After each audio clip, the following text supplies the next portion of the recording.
আমাদের এলাকায় ঘেরে মাছ চাষের প্রচলন আছে।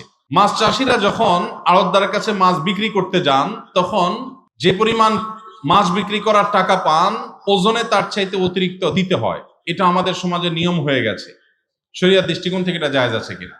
ভাইরা আমার, এটা আমি আজকে খেতে বসেও শুনেছি যে এই প্রচলন নাকি আপনাদের এলাকায় আছে, যে আড়তে যখন একজন কৃষক, একজন চাষি মাছ চাষ করেছেন, তিনি যখন মাছ বিক্রি করতে গেছেন, তখন 1 কেজি মাছ বিক্রি করতে গেলে 1 কেজি 200 গ্রাম বা 1 কেজি 150 গ্রাম অতিরিক্ত মাছ নাকি দেওয়া লাগে। এই নিয়ম কি আছে আসলে? কত? 100 গ্রাম অতিরিক্ত দিতে হয়। পরিপূর্ণভাবে নাজায়েজ। আড়তদার ভাইরা কান খাড়া করে শুনে রাখেন, এই টাকা আপনাদের জন্য হালাল হবে না। এই টাকা আপনাদের জন্য হালাল হবে না। কেন হালাল হবে না?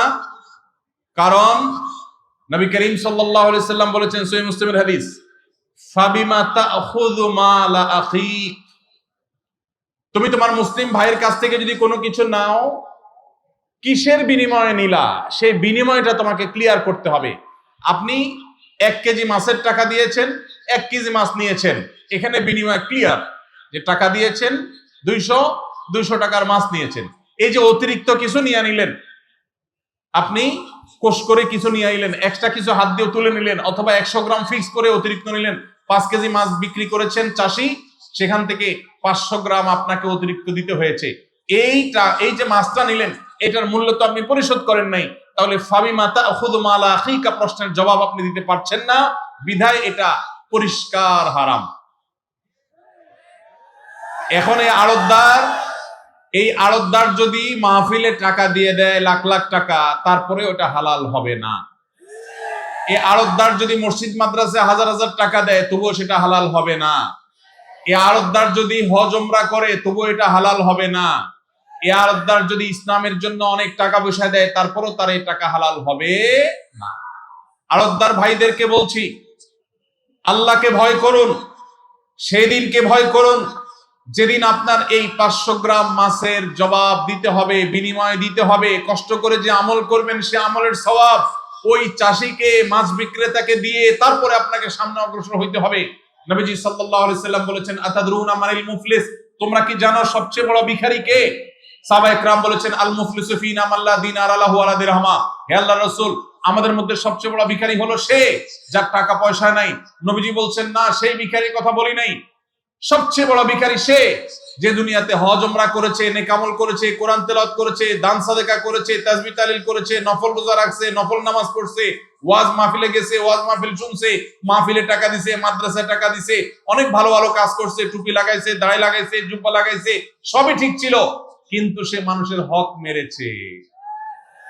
নবীজি বলেছেন, কিয়ামতের ময়দানে তার এই সমস্ত আমল নিয়ে সে যখন জান্নাতে যাওয়ার জন্য প্রস্তুত হবে, তখন তার সামনে তার ওই পাওনাদার মাছওয়ালা এসে বলবে, ভাই, তোমার কাছে প্রতিদিন 5 কেজি 10 কেজি করে মাছ বিক্রি করতে গেছি, 10 কেজির টাকা পরিশোধ করছো, মুঠ করে অতিরিক্ত মাছ যে নিছো, বা কেজিতে 100 গ্রাম করে যে অতিরিক্ত তুমি নিয়েছো, সেইটার বিনিময় তো আমি দুনিয়াতে পাই নাই। দুনিয়াতে নেওয়ার সিস্টেমও ছিল না, জুলুমের সিস্টেম। কৃষক এবং ভোক্তার মাঝে মধ্যস্বত্বভোগীরা ধ্বংস করে দিয়েছে সমাজকে, এবং অধিক মুনাফাখোরীরা তারাই হারাম কামাই করেছে। সেদিন ওই নেকামল নিয়ে যাওয়ার পরও আপনার সওয়াব তাকে দিয়ে তারপর আপনাকে জাহান্নামে যেতে হবে। ওই যে নেকামল করেছেন, এগুলো সওয়াব দিয়ে দিতে হবে। নবী সাল্লাল্লাহু আলাইহি সাল্লাম বলেছেন, এই ব্যক্তি হলো আসল ভিখারি, এই ব্যক্তি হলো আসল হতভাগা, কপাল পোড়া। আল্লাহ তাআলা আমাদের সবাইকে সেই হতভাগ্য থেকে বেঁচে থাকার তৌফিক দান করুন। সাতক্ষীরা জেলার আড়তদার ভাইয়েরা যারা